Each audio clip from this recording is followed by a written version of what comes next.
નમસ્કાર. ક્યારે એવું વિચાર્યું છે કે જે કંઈ પણ આપણે વાંચીએ છીએ એના કરતાં કદાચ બમણી કે 3 ગણી સ્પીડથી વાંચી શકીએ? અને એટલું જ નહીં, એ બધું યાદ પણ રાખી શકીએ? તો ચાલો આજે આપણે એ જ રહસ્યો પરથી પડદો ઉઠાવવાના છીએ. આ સમસ્યા લગભગ બધાની છે, ખરું ને? ઘણીવાર એવું બને કે કલાકો સુધી એક જ ચેપ્ટર લઈને બેઠા હોઈએ અને પછી બધું જ ભૂલી જઈએ.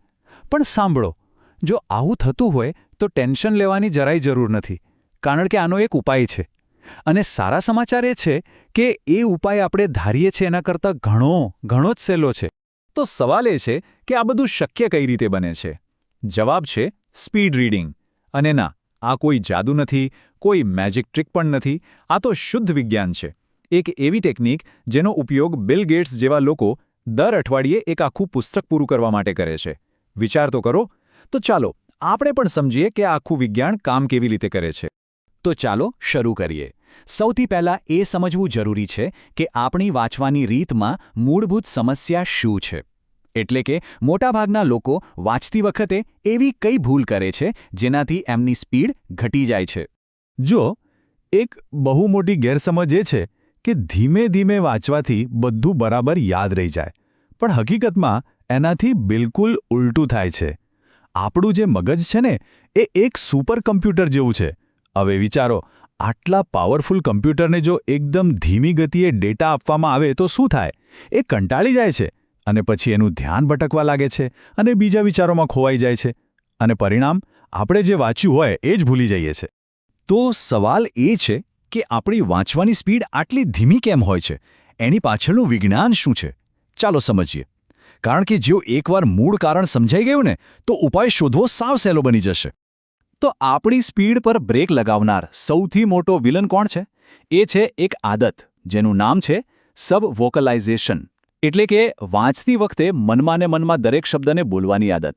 યાદ છે આપણે નાના હતા ત્યારે મોટેથી બોલીને વાંચતા હતા? બસ એ જ આદત હવે મનની અંદર ચાલે છે. અને આપણી સ્પીડનો સૌથી મોટો દુશ્મન આ જ છે. હવે જરા આ આંકડા પર નજર નાખો. ફરક કેટલો મોટો છે એ તરત સમજાઈ જશે. આપણે જે બોલીએ છીએ એની સ્પીડ લગભગ 150 શબ્દો પ્રતિ મિનિટ હોય છે, અને એટલે જ મનમાં બોલીને વાંચવાની સ્પીડ પણ એટલી જ રહે છે. પણ આપણું મગજ, આપણું પેલું સુપર કમ્પ્યુટર, એ તો 1 મિનિટમાં 400 કરતાં પણ વધારે શબ્દો સમજવાની તાકાત ધરાવે છે. આનો સીધો મતલબ એ છે કે પેલી મનમાં બોલવાની આદતને કારણે આપણે આપણા મગજની અડધી તાકાતનો પણ ઉપયોગ નથી કરી રહ્યા. સારું, તો સમસ્યા શું છે એ તો સમજાઈ ગયું. હવે વાત કરીએ ઉપાયની. ચાલો હવે સીધા સોલ્યુશન પર આવીએ. હવે કેટલીક એવી પાવરફુલ અને એકદમ સિમ્પલ ટેકનિક્સ બતાવવા જઈ રહ્યો છું જે વાંચવાની સ્પીડને ખરેખર રોકેટ જેવી બનાવી દેશે. આપણે મુખ્યત્વે આ 3 ટેકનિક્સ પર ધ્યાન આપીશું. પહેલી છે પોઇન્ટર મેથડ, બીજી છે સબ-વોકલાઇઝેશનને રોકવાની રીત, અને ત્રીજી છે ચંકિંગ. અને હા, આ ત્રણેય પદ્ધતિઓ સાયન્ટિફિકલી પ્રૂવન છે અને કોઈ પણ આને આસાનીથી શીખી શકે છે. આ ટેકનિક તો સાવ જ સહેલી છે. જુઓ, સામાન્ય રીતે જ્યારે આપણે વાંચીએ છીએ ત્યારે આપણી આંખો સીધી લાઇનમાં નથી જતી. એ નાના નાના ઝટકા મારતી આગળ વધે છે. પણ જો આંગળી કે પેનને એક પોઇન્ટરની જેમ શબ્દોની નીચે રાખીને ફેરવવામાં આવે તો આંખોને એ એકદમ સ્મૂધ રસ્તો મળી જાય છે. એનાથી ફોકસ જળવાઈ રહે છે અને પાછળ જઈને વારંવાર વાંચવાની આદત પણ છૂટી જાય છે.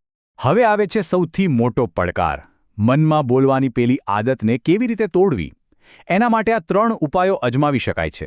પહેલું, શબ્દોને અવાજ તરીકે નહીં પણ એક ચિત્ર તરીકે જોવાની કોશિશ કરો. બીજું, વાંચતી વખતે હળવું ઇન્સ્ટ્રુમેન્ટલ મ્યુઝિક સાંભળો. અથવા તો ત્રીજું, ચ્યુઇંગમ ચાવો. આનાથી શું થશે? મગજનો જે ભાગ બોલવાનું કામ કરે છે એ વ્યસ્ત થઈ જશે અને તમે ચૂપચાપ વાંચી શકશો.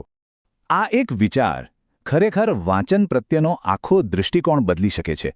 જરા વિચારો, જ્યારે આપણે કોઈ ફિલ્મ જોઈએ છીએ ત્યારે આપણે એની એક ફ્રેમ પર ધ્યાન આપીએ છીએ?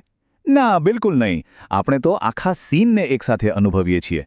બસ, વાંચવાનું પણ આવું જ છે. એક શબ્દ પર અટકવાને બદલે શબ્દોના આખા ગ્રુપને એકસાથે જોવાનો પ્રયત્ન કરવાનો છે. ચાલો એક નાનો પ્રયોગ કરીએ. અહીં જે વાક્યો આપેલા છે એને એક શબ્દ કરીને ન વાંચો. એના બદલે દરેક લાઇનમાં ફક્ત 3 જગ્યાએ આંખોને રોકો. પહેલા ગ્રુપ પર, પછી બીજા ગ્રુપ પર અને છેલ્લે ત્રીજા ગ્રુપ પર. બસ આ જ છે ચંકિંગ. એક જ નજરમાં આખા વાક્યનો અર્થ પકડી લેવાની કળા. અદ્ભુત છે ને? સારું, ચાલો માની લઈએ કે સ્પીડ તો વધી ગઈ, પણ એનું શું જે વાંચ્યું છે એ યાદ જ ન રહે? કારણ કે જો યાદ જ ન રહે તો એવી સ્પીડનો કોઈ મતલબ નથી, ખરું ને? તો હવે આપણે વાત કરીશું કે વાંચેલું લાંબા સમય સુધી, કદાચ હંમેશા માટે યાદ કેવી રીતે રાખવું. યાદશક્તિને મજબૂત બનાવવા માટે 2 વૈજ્ઞાનિક ચાવીઓ છે.